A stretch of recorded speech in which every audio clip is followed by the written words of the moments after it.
Mr. Iman and all of you here. Today we are from Group 3, Lesson A, going to present our last two forum. Our group members are me, Nurul Izazi binti Abdul Wahab, Muhammad Zaid Irfan bin Muhammad Harith Fadila, and Nur Shazana binti Fatul Bahri.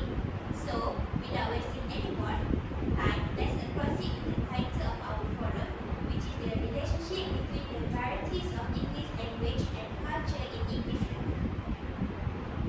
Greetings and a very good morning I wish to Mr. Iman and all of you here. Welcome to our forum today. As we know, language and culture has a close relationship between the two. In most cases, a language can be used to identify a specific demographic. Engaging with a foreign language necessarily involves engaging with the culture that uses that language. In spite of the fact that two people from different cultural backgrounds can speak the same language, it is still possible for them to misunderstand one another because the language is influenced by their culture.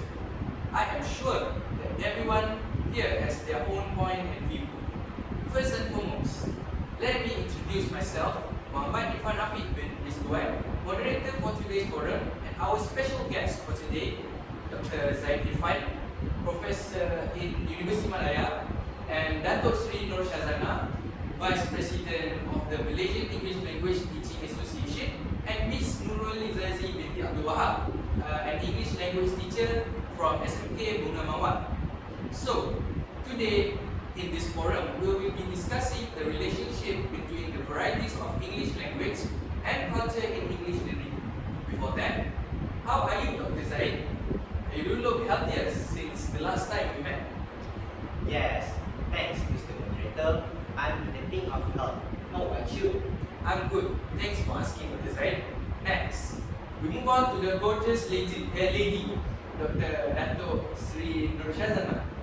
I'm fine. I don't deserve such praise, actually. Thank you, Mr. Moderator. You're welcome. And our last guest, Miss Izazi. How are you? I'm doing great. I'm also delighted to be invited for today's forum. Given all of your accomplishments in the language field, your invitation today more than deserved. Before we delve further into this topic, can you please enlighten us briefly on how language and culture are related, Ms. Izazi? Sure. Language always carries meanings and references beyond itself. The meanings of a particular language represent the culture of a particular social group. To interact with a language means to do so with the culture, which is its reference point. You cannot understand a culture without having a direct access to its language in form of their intimate connection. By definition, language is a system of conventional spoken, verbal, signed, or written symbols by means of which human beings as members of a social group and participant in its culture express themselves from Crystal and Robin 2022. In the past, language were unique to a specific region or tribe, but following centuries of colonization, trade, and slavery, these languages began to evolve. A primary example of this is the English language. Back in the days, Britain had colonized 1/4 of the world's population, and as they spread their power, they also spread their language in the occupied colonies. The colonies people are forced to learn English language as fast as they could, resulting in a version of English that is grammatically simplified as well as lacking roots and grammatical tenses. This is commonly known as a pidgin. After a period of time, the pidgin language will evolve into a fully fledged language known as Creole. Examples of Creole language are Haitian Creole, Louisiana Creole. Although American English is not considered as Creole, there are a few distinctive differences compared to British English. For example, American English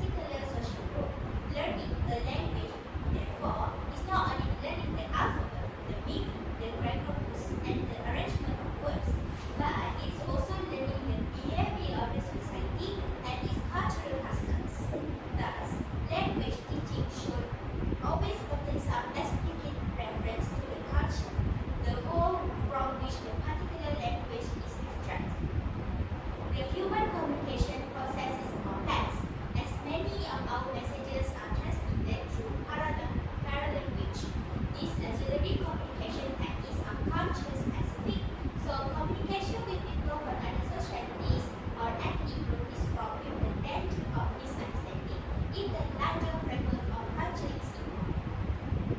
Growing up in a particular society, we informally learn how to use gesture, glance, smile, changes in tone of voice, and other auxiliary communication devices to alter or emphasize what we say and do.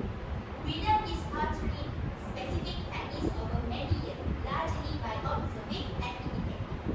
The most obvious form of paralanguage is body language or kinesics, which is the language of gesture, expression, and posture. However, the meaning of words can also be altered by tone and character of voice. That is a crystal clear introduction for our forum today, as expected from you, Ms. Izazi. Can you continue by giving us an example of English variety and how it's related to culture and also how it impacted the English language learning? Indian English is any form of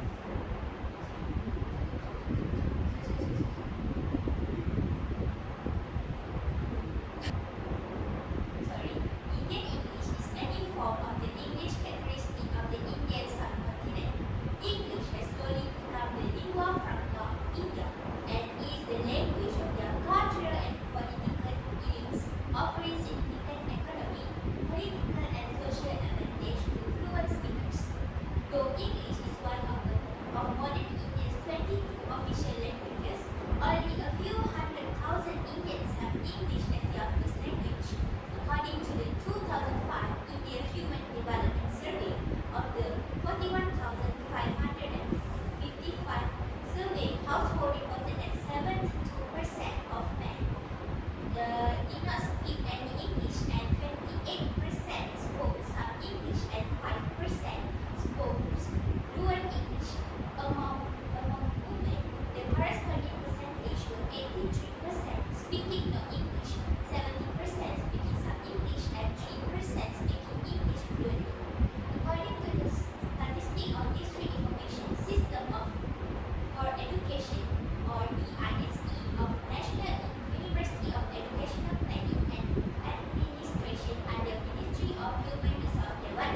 The spread of the English language in India has led it to become adapted to suit the language dialect.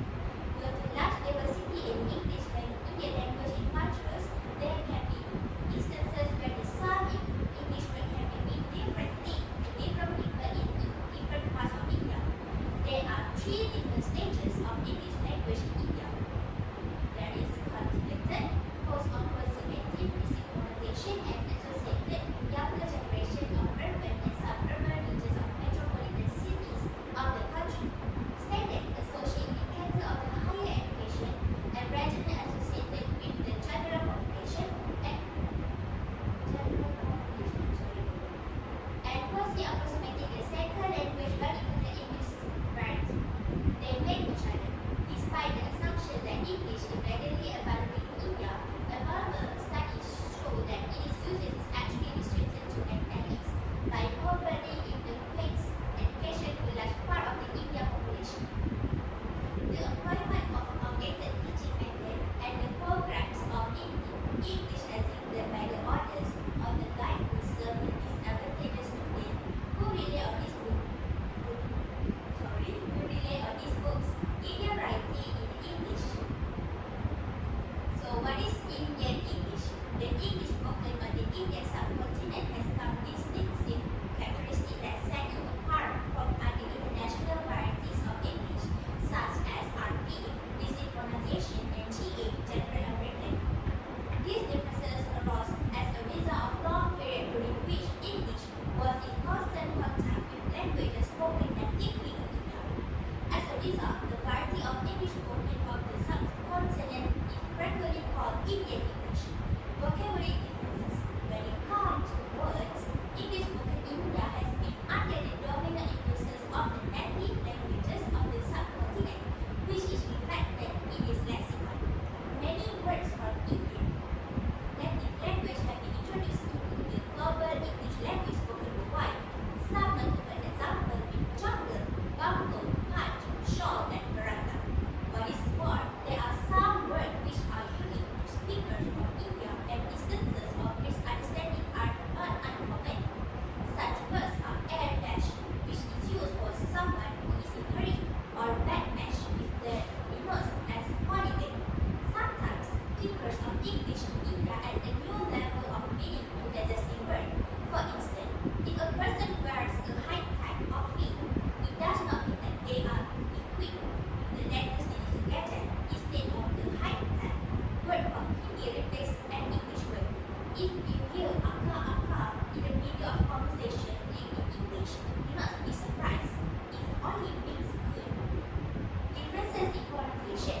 Differences in vocabulary are not the only characteristic that make common communication more difficult. Certain differences in pronunciation are also distinguishable. For instance, the speaker of English in India do not make any difference when it comes to the sound VE, which is produced using one slower lead and complete, and sound W in the pronunciation of which both lips are used. Also, the sound O are usually replaced by D and T. The reason for the replacement is because the sound do not exist in Indian languages and therefore they are harder to master. Also, central vowels are E and N, mostly common disregarded and replaced by the vowel A. Another characteristic of the sound used by speakers of English in India is the replacement of two adjective vowels by a single long vowel followed by R sound. So, here become bird and pair become pronounced as pear. Following all these, there's no doubt that the English language spoken on the subcontinent bears its own special traits. It is vibrant and follows its own rules of development. However, in order to maintain proper communication and transmit the message in a correct manner, I believe that every speaker should try following the rules of the target language, at least when it comes to pronunciation. There is no doubt that today's latest trend in digital technology can help us to better language learner and master our pronunciation skill. Some more features of Indian English. English has a special status in India. Apart from having a place in the public institution of the country,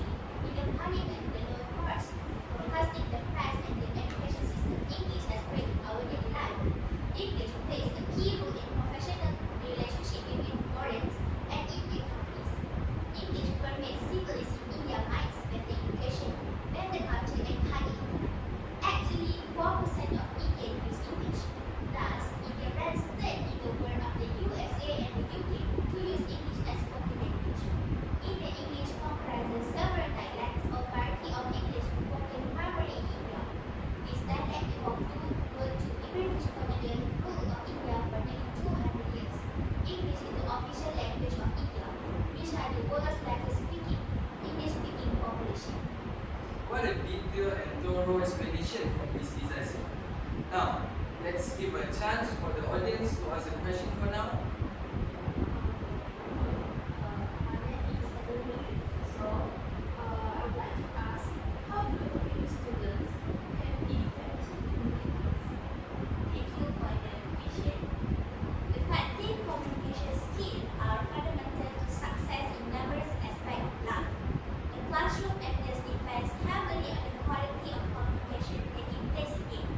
Modern education concept really much prominence on preparing a student for being the finest professional in the specific platform. Effective communication is an essential part of the professional life, no matter in what field you are.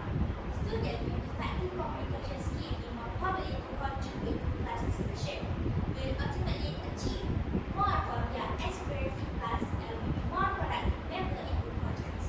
There may be question raised in your mind that how to improve effective communication skills in students. So, here we highlight some ways. Firstly, motivate students to initiate and engage in conversation. To improve effective communication skills in students, it is essential to motivate students to initiate and engage in conversation. Most of the students will not want to talk at all. Please make it tough for them to show their feelings properly when upset or stressed. So, motivate their involvement in activities, comments, and support talk through art activities, during reading activities, and when playing games. In the classroom, discuss feelings about events occurring to students. In this way, you offer support, scaffolding, to establish stronger communication skills in students. Second, allow students to share their opinions. Allow students to share their opinions in the classroom is also a vital way to improve effective communication in students. Ask their opinion in the classroom will help them develop communication skills. Teach students to share their thought in the classroom. When students share their opinion in the classroom, they become more comfortable and able to speak on any topic. Lastly, as a teacher, you need to give a positive feedback to the student. Sometimes teachers forget to mention the positive feedback when the student have performed well. The positive feedback encouraging students to perform better in all the fields. Giving positive feedback is an essential part to promoting effective communication in students. It has been shown that students that receive praise are more probably to trust that they can achieve tasks and be successful. Another advantage of the positive effect is that it can help to build a student confidence, supportive ambience, and create a good harmony. To improve students' communication skill, you can create enhanced outcome for impacted students and encourage the more open and collaborative learning ambience. If you are wondering how to improve the communication skill of students, then you must follow these ways. Thank you, Ms. Lizazi. Now, let's continue with Dr. Zaid with other examples of the English varieties, which are Malaysian English and also Australian English. Well, thank you, Mr. Moderator. Okay, so before I continue with the two English varieties, I would like to touch on the language aspect influenced by culture. The vocabulary, the ability to listen, the ability to communicate orally, and the ability to translate are the four areas of language that will be influenced by cultural factors.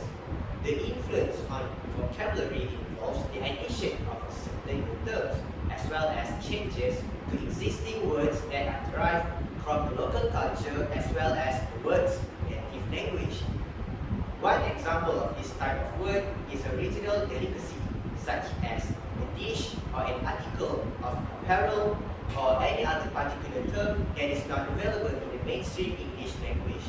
The words, phrases, metaphors, and culturally specific slang that are used in verbal communication between two or more people can be influenced by culture, which can have an effect on both speaking and listening. It is also has an effect on the topics that are deemed appropriate for conversation depending on the cultural norms and values that are common in the social environment of a society. The final aspect is the translation, which, in addition of being influenced by other factors, is also affected by the fact that many cultures impart a unique context to the English language. When words go from one culture to another, they frequently acquire new connotations, some of which may be subtle, while others might be rather radical. These variances in meaning can occasionally imply either a small or big difference in value, which can be quite important when translating. The literal translation from one language into another, such as from one's native language into English, can also lead to discrepancies in the intended meaning.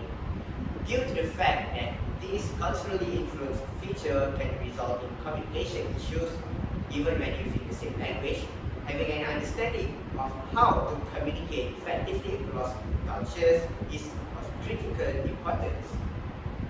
So, what is the Malaysian English variant? The history, politics, and culture of Malaysia have all had an impact on the English spoken there, and as a result, Malaysian English currently combines aspects of a variety of regional languages and dialects. There are various varieties of English spoken in Malaysia, ranging from colloquial English to standard English.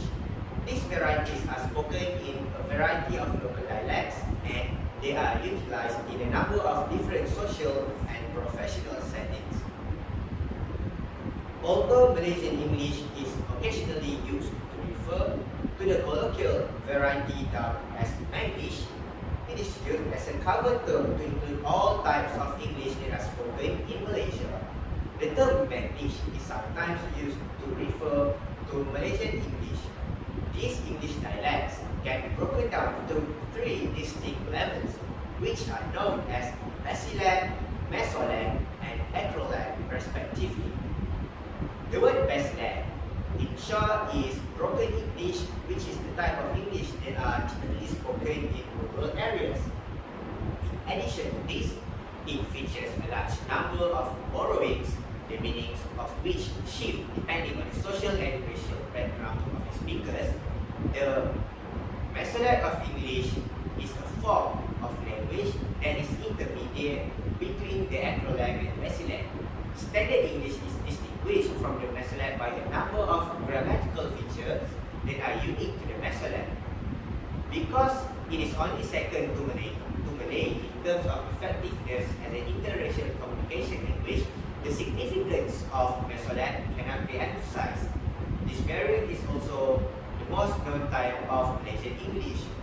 Acrolan, which is the closest level to Standard English, is the highest level in the Malaysian English variation. This form is based on British English and is employed when appropriate. It is also used for official purposes. Despite this, it is still possible to differentiate the pronunciation as well as some of the vocabulary usage. In Manglish usage, notable differences can be heard in how some words are pronounced. Usage of vocabulary that is not in Standard English and also the sentence structure in Manglish. The first aspect is the vocabulary, and the most noticeable is the usage of the word lah. The example is like the sentence, relax lah. The word lah is widely used by native Malaysians and also Singaporeans, as both Malaysia and Singapore have almost similar cultural roots. This particular word may be confusing for non-native people, as lah can be used to convey different meanings, but it is still basically was meant to emphasize something. It is possible that it derives from the Cantonese language, as in Cantonese lah is inserted at the end of sentence in imperatives, making it sound more like a request than a command. From the example sentence, we can also hear the differences in the pronunciation of the word relax. Manglish speakers tend to divorce the fricative in which they pronounce the word relax as relax, rather than the standard pronunciation, which is relax. This is because the local language did not have the same type of pronunciation sound with SE, which is the standard English. The last relation of culture is where the translation aspect. For example, many Manglish speakers use the phrase "where God," which directly translated from the Malay language phrase "mana ada." in standard English, the correct way to say this is there is no such thing, which is grammatically correct. The direct translation of English may cause confusion for non-native speakers. Okay then, now I will continue with the Australian English. Australian English is a regional dialect of English that shares its phonemic inventory with Southern British English due to a historical link in the late 18th and early 19th century, with languages of British Isles, particularly London. Australian English was most likely formed as an available for quick as a result of contact between speakers, especially youngsters, of distinct but visually understandable versions of English. In 2004, Leibniz suggested that the intermingling of immigrants from Britain has caused the development of Australian English. Australian English is heavily influenced by the cultural heritage of British colonialism. From my experience speaking with an Australian man, I was able to hear the heavy accent used by him, which is very distinguishable from the standard English. His usage of the word mate is frequent, as this word has special resonance in Australia, even though it is widely used in other English variations. In their culture, they simply refers to friends and will make the sentence sound more polite and friendly. The Australian accent is well known for its vowel sound lack of strong R and use of inflection or intonation at the end of phrases, which can make statements sound like questions. According to Felicity, in 2007, the most unusual element in Australian English is the way vowels are pronounced. There's a story about a lady who was informed she was going home to die, Felicity recalls. But what she was really doing was saying that she was coming home today. This example has proven that the difference in English can lead to misunderstanding if not being interpreted carefully. There are some great explanations with clear examples. Is there any question from the audience? Yes, I have a question. Can Dr. Zai tell us why it is important to have effective communication skills? Okay, thank you.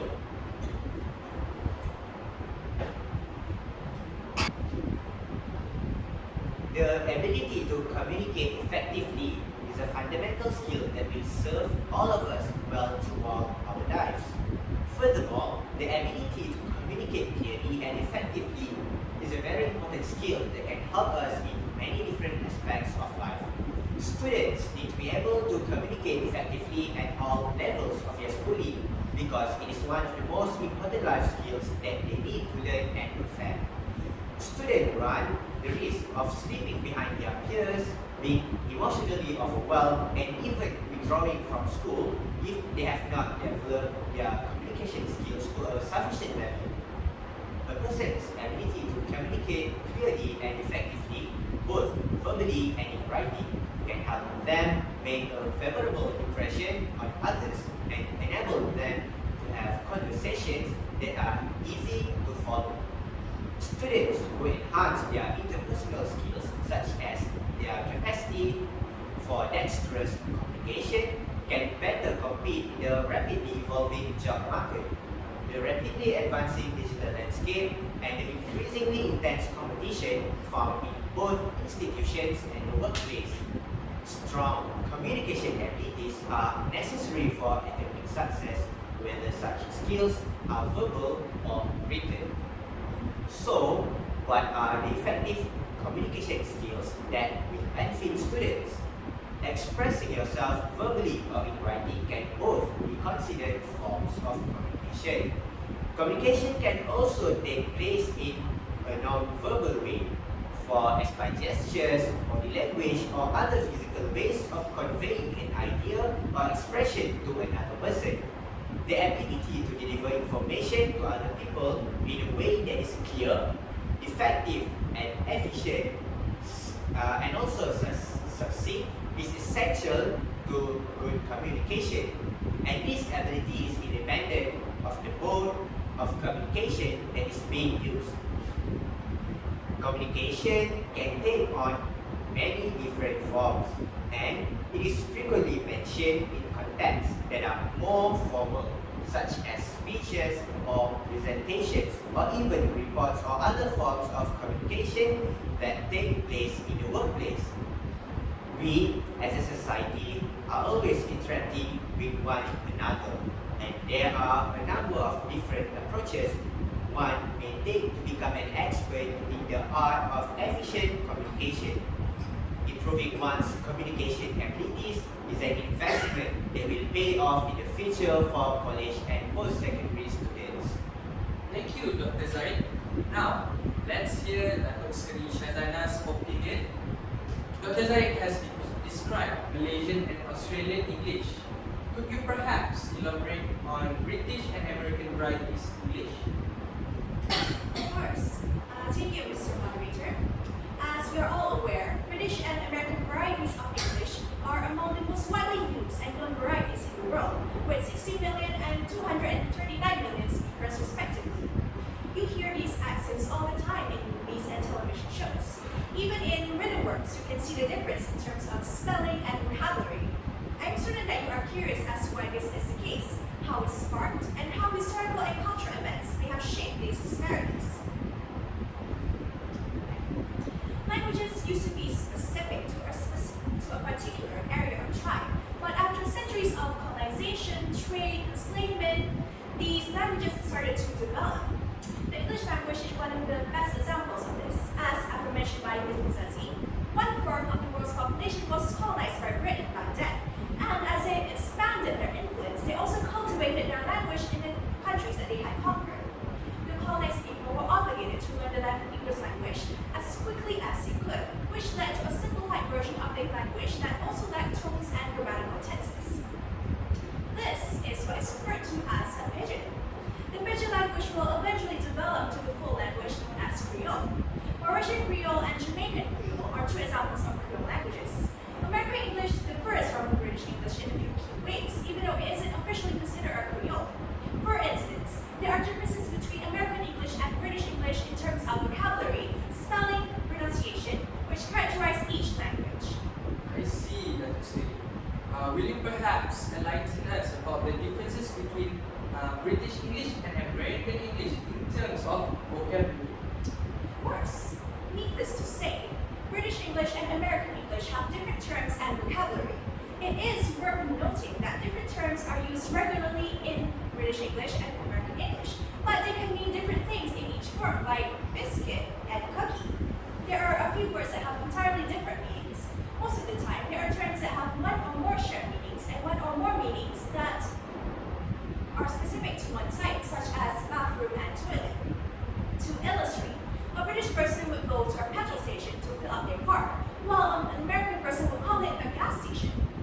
Although there are different terms, they refer to the same thing, and they are both accepted as English. Another example of the difference between British English and American English is anti-clockwise with a hyphen. Forgive me, sorry, that was a mistake. Another example of British English and American English is anti-clockwise versus counterclockwise. Football versus soccer. Number plate versus license plate. And mobile phone versus cell phone. In addition, as America is a melting pot of different culture, it also incorporates terms from various different languages.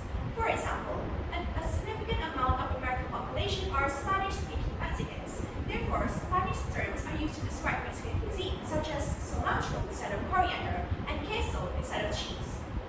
Despite their Spanish origins, they are accepted and widely used in American English. Despite the disparities, these differences are easily understood by each respective party as a result of telecommunication and globalization. However, they will always reflect on the speaker's native dialect. That is very interesting. Now, will you tell us more about the differences in spelling?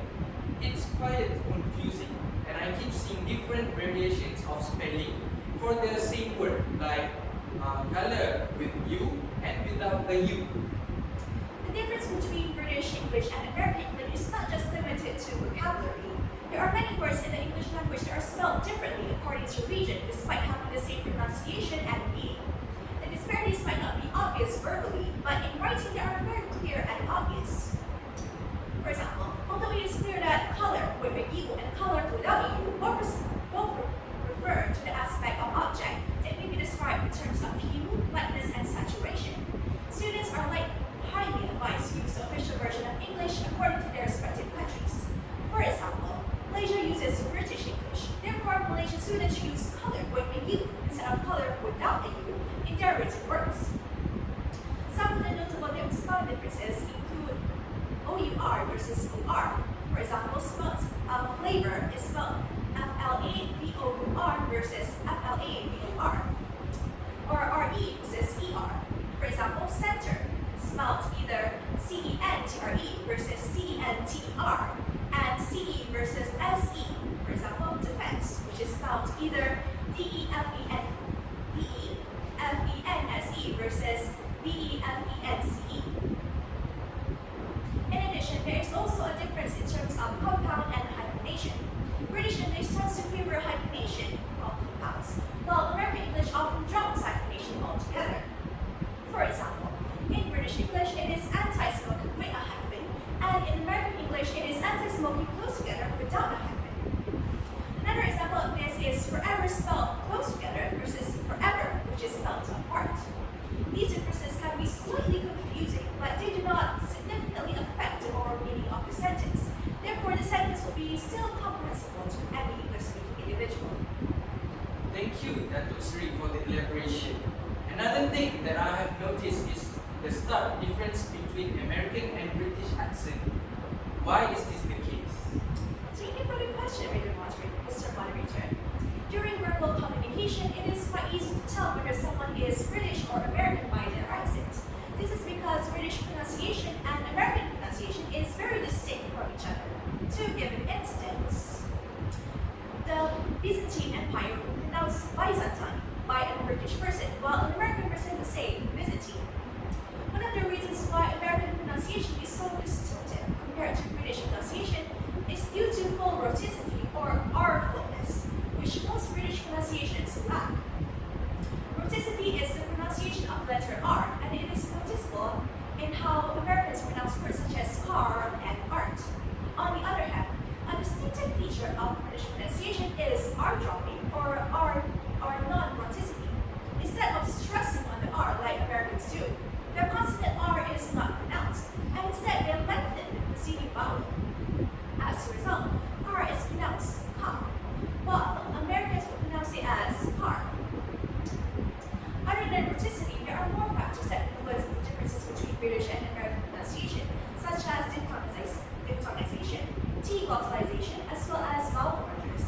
These factors define how each country pronounces words and makes them distinguishable from one another. Thank you, Datuk Sri.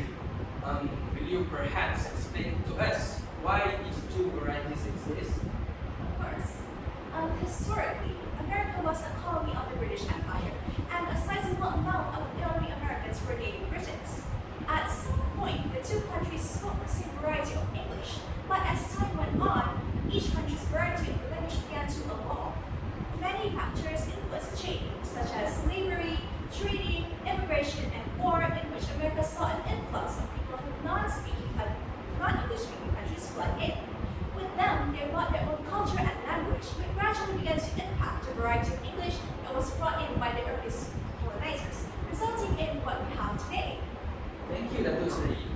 Now, let's hear from the audience. Do you have any questions?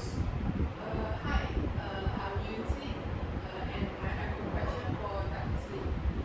Would you mind to explain with us how communication skills can equip students to be excellent academics? Thank you for the excellent question.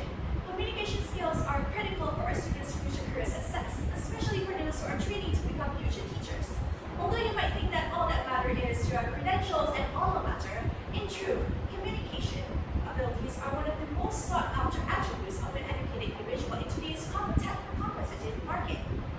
The three most crucial communication skills for pupils are reading, writing, and careful listening. Because these talents, like other communication skills, sound too familiar, too mundane, we take them for granted.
teaching them to be empathetic and aware of their surroundings, you must also be aware of your students' level of learning and try to cater to their standards, to their needs. Your educators must keep in mind that young children are significantly less developed in terms of cognitive skills compared to teenage students. Therefore, the teacher should try to cater to their development level by making the lessons more concise and easy to understand rather than overcomplicating it. Furthermore, as educators, it is important to realize that you are dealing with humans, children at time, not mindless robots. Show a little compassion, acknowledge their achievements, and help them overcome their difficulties. That is all for me. Thank you very much. Thank you for the explanation, Dato' Sri Shazana. Now, we have come to the end of our discussion. I would like to extend my thanks to Dr. Zaid, Dato' Sri Shazana, and also Ms. Nizazi for the clear explanations and thought-provoking messages. To conclude, language is not only a product of culture, it is also a symbol of culture. There are centuries of histories behind American English and British English, as well as notable events such as slavery, the American Revolution, and the mass immigration following World War II. New words and terms have been added to the vocabulary thanks to the mingling of various cultures. And years of evolving had shaped the American accent to the way it was today. Lastly, it is important to always be open and accepting the different cultures and languages. It doesn't harm to be respectful to people, but doing the opposite will bring great harm. We must always strive to learn more about other cultures and maintain a respectful attitude, so that we'll be able to effectively communicate with those from different cultures without having any gap or barrier.